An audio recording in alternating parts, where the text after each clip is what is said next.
Hi everyone, welcome back to the next diecast. In today's video, I'll be doing an unboxing and a quick review of this 1/24th scale Alfa Romeo 159 station wagon made by Motormax.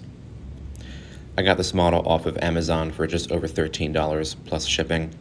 I got it with another model. As you can see, it's in kind of the standard box that Motormax has been using for quite some time now. I opted for the red version as opposed to the silver because I think this model looks really cool in the bright red. We'll go ahead and get it out of the box. You can see it's on kind of the standard cardboard stand here. You got a strap holding shut the hood and the doors. And this is probably held on by a couple of screws, so we'll unscrew it from the base next.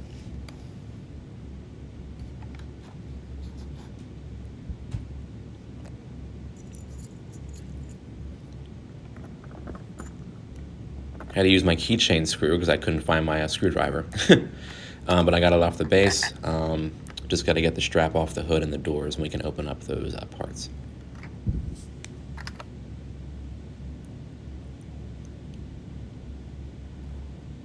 The antenna was a bit bent too, but I was able to kind of bend it back in place. All right, there's our model, the Alfa Romeo 159 wagon.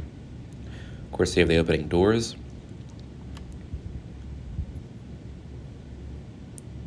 And the hood. Looking forward to doing a review on this one. All right, we'll take a look at the details of this Alfa Romeo 159 station wagon. In terms of a more recent Motormax effort, this is actually a pretty overall good model in terms of being a 1/24th scale model from them.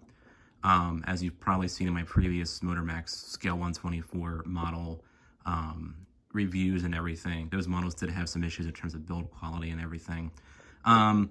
This one does not really have as many, and a lot of its attributes, I think, point to more, higher quality. Maybe they're kind of getting better in terms of their overall quality with these 1/24th scale models.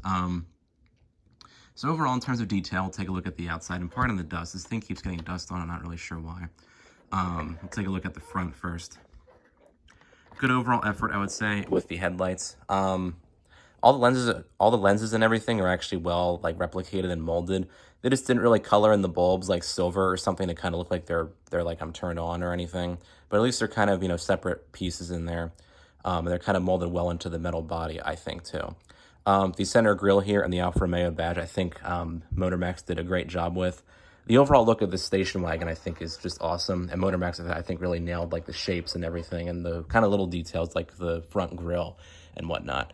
And on the lower grills, you do see they have some kind of plastic mesh pattern to them. Of course, they aren't perforated, but these are so small, I'd imagine it'd be kind of hard to replicate that sort of small detail there. The paint quality on this model overall is actually very well done. It's very nice and it's very smooth throughout.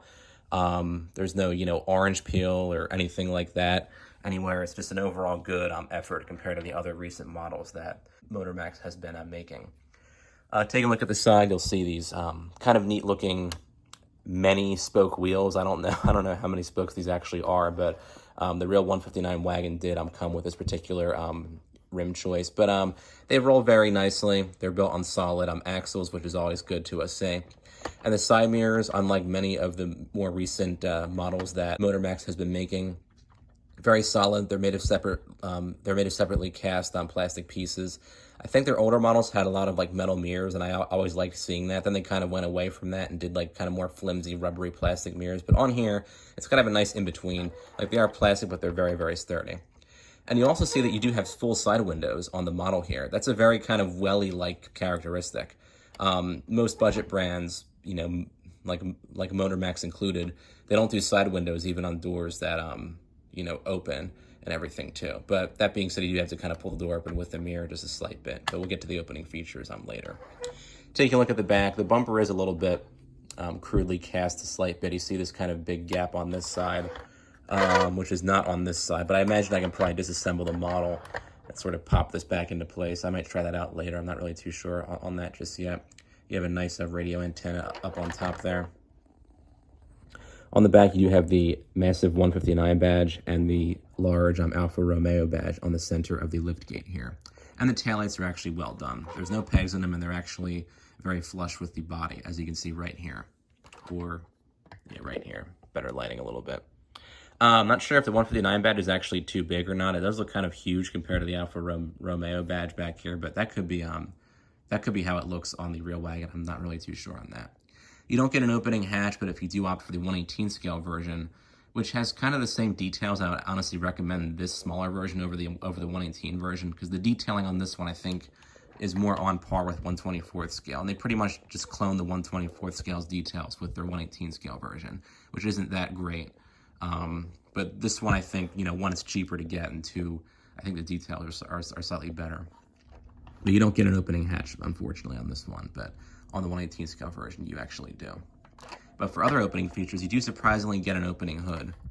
A lot of budget 124th scale manufacturers haven't been including like the opening hoods on their more recent models, but on the Motormax version, you do.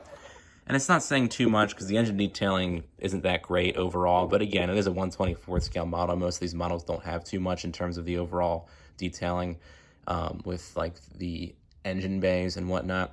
But there is some detailing in there. It is just one plastic piece, and at least the plastic piece itself isn't loose or anything. You do have some molded in pipes and hoses here and there.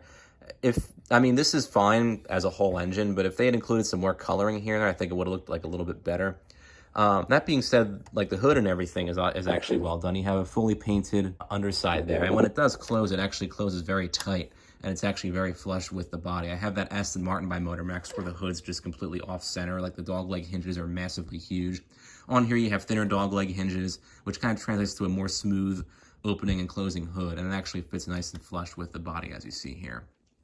A little bit of a bigger gap on this side than you see on this side here, but I don't think that's a big deal. And of course, you do have the opening doors on the model too. If you just give the mirror like a very slight tug, you can actually fit your finger in there and open up the doors. The doors do open up very wide on surprisingly thinner dogleg hinges, so that's kind of nice to see.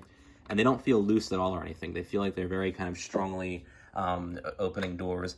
And these hinges would be held on by a screw for each one, so if you ever do have the loose doors, you could always just take the model apart, you know, get in there with a screwdriver and kind of screw in the hinges a little bit tighter. But on here, I don't see me having to do that because the doors do open very nicely. You do have some detailing on the door panel, as you see here. Not too much to see. There is kind of a nice texture, and you do have that kind of functional door pocket down there. You have the molded-in door handle and the molded-in speaker. Maybe a little bit detailing, like a silver door handle would have been nice, but again, this is a smaller scale compared to 118 scale model. So you're not going to really see, you know, too much fine detailing in that sense. And the Motormax brand really isn't known for fine detailing, unfortunately. So, but you can't really complain too much, I guess. I think they also did a great job with the overall look and shape of the seats in here. You have kind of that nice lined pattern going down the seat back and the seat bottoms. Kind of a nice texture on them too. And that does continue on to the back seat here too. A lot of times on these Motormax models, the back seats are just completely inaccurate compared to the front seats. Like they're a lot thinner or they're kind of raised up too far. But on here, the overall shape and spacing between the front and back seats is actually very well done. It's just hard to see back there because this is a darker interior. And you have the side windows back here. And surprisingly, you actually do get a plastic liner in this trunk back here. Despite the fact that this rear hatch doesn't open, they do actually line the inside with a black plastic. They'll just leave it as like bare metal. On the center stack, you'll see that all the buttons are actually molded in there properly along with the vents and everything, but it's just all black. This should not be all black. I think the area surrounding all the buttons should actually be kind of a gunmetal silver look to it, but Motormax didn't include that. A lot of their 124 scale models have this feature where the interior is just all one color, whether or not it's proper to like the real car. I wish they had at least painted the center stack silver and maybe not labeled the buttons, because the buttons aren't even unlabeled either. But at least the overall shape and everything is accurate, and kind of the layout of the buttons is accurate. I have seen a picture of the 159's center stack in like photos and everything, and it does look accurate to this. It just has to be silver in like the center portion and everything. But unfortunately, they didn't like replicate it like that in here. On the other hand, the overall shape of the dashboard looks great. They do include the vents. There's actually a vent in the center towards the windshield and two vents back here too. And the shifter is actually a separate piece down there, as you can see. Kind of an interesting texture on that center armrest there. And the steering wheel is just left totally blank. If they had at least put in a little Alfa Romeo sticker, that would have been nice. And the gauge clusters, there's not even stickers for those too, which is very strange to see. Because Motormax usually puts in stickers for like the steering wheel badge and the gauges. Not too sure if this is a factory defect for mine or what, but it's very bizarre to kind of see that. On the other hand, they do a decent job with these pedals down here. They're actually, you know, separately cast pieces that don't just float up from the floor. They're properly kind of mounted upward towards where like the dashboard is and stuff. And there is 3 pedals because this would be a manual transmission car. At least the texturing and stuff looks good. It's just weird that there's no gauge cluster stickers because you usually see that. Not sure if it's a factory defect or they just didn't stick those on there. I think the 1/18 scale version definitely has the gauge cluster, but wow, that's kind of a strange disappointment in that sense. You do have a full plastic liner on the roof, which is very strange for a Motormax model to include. You even had little buttons past the mirror there for like your garage door opener and stuff like that. They don't usually ever include stuff like that, so close up these doors. Overall, not a bad model, but it definitely could use some more detailing. I'm not really sure if anybody else makes the 159 wagon in 1/24 scale. Again, Motormax makes both the 1/24 and the 1/18 scale versions, so if you can find them for a good price and not, you know, overpay considering that the details aren't the best on either one.